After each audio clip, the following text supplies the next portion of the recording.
In my previous post, I told you guys daddy no dey pamper, and many of you got paranoid. Relax, calm down. As a believer, don't be too emotional. Learn to think.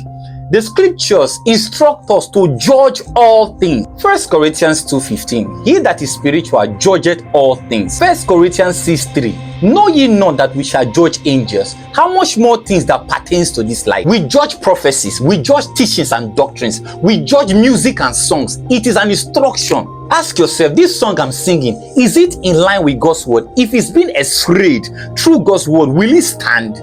Many believers don't think critically. We don't even use our brain.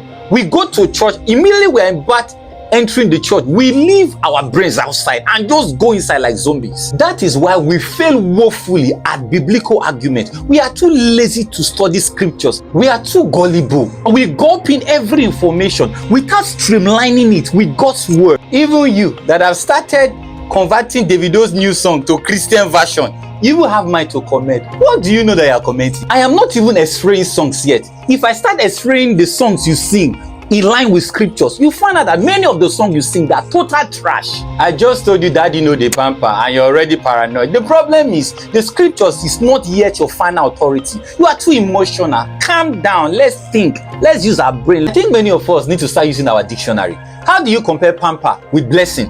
Pamper with forgiveness of sin? Pamper with God's provision? Go and meet your pastor. Tell your pastor to explain forgiveness of sins for you. Tell him to explain what the blessing is.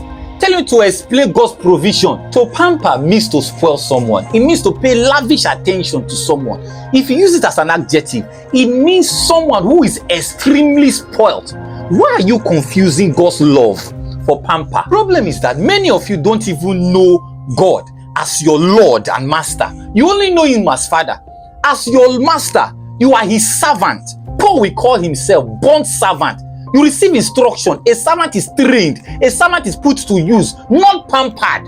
I will tell you again, daddy no dey pamper. Daddy dey train. Daddy dey chastise. Daddy dey instruct. Daddy dey correct and rebuke. A man who loves his child will not pamper his child and spoil him. He will rather train that child so that that child will be useful to him and the society.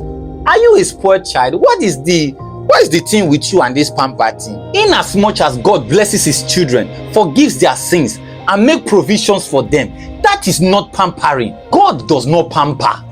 God trains his children.